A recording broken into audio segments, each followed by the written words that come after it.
Makedoniýanyň Kumanowa şäheriniň ýaşaýjylary 8 polisiýa ofitseriniň ölümine sebäp bolan ok atyşykdan soň öz ýumrulan jaýlaryny we emlägini gözden geçirýärler.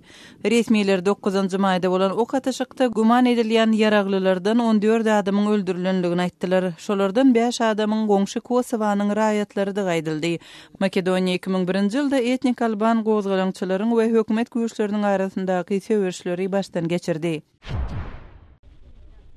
Ukrainanyň paýtagty Kiýewde Ukrain piloty we parlament agzasy Nadia Savchenko'nyň tarapdarlary onuň 34-nji doglan gününi bellemek üçin ýygnandylar. Savchenko iýul aýynda gündogor Ukrainada orsiýetçi separatistler tarapyndan ogurlanandan soň orsiýetde tutsaklykda saklanýar.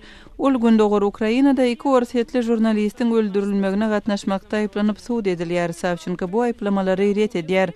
Ol öz tutsaklygyna protest bildirip 80 günden gowrak wagtlap açlyk çekdi. Moldowanyň paýtagty Kišiňowda raýatlar Ýewropanyň gününi belleýärler. Ýewropa Birleşiginiň we käbir Ýewropa döwletleriniň guramaçylygynda 10-njy maýda geçirilen bu çäre gatnaşanlaryň dikkatyna Ýewropa Birleşiginiň initsiatiwalary we käbir Ýewropa döwletleriniň medeniýetleri barada maglumatlar hödürlendi. Owganistanyň paýtagty Kabulda ýurdun ýaş sportçy denandary maýyplar üçin arabajykly basketbol boýunça türgünleşik lagerine jemlendiler. Türgünleşikleriň netijesinde öňe saýlanan sportçylar Hindistanda boljak halkara ýaraşynda Owganistana wekilçilik etmek üçin milli komandanyň düzümine alynarlar. Siz günüň täzelikleri bilen tanyş bolduňuz.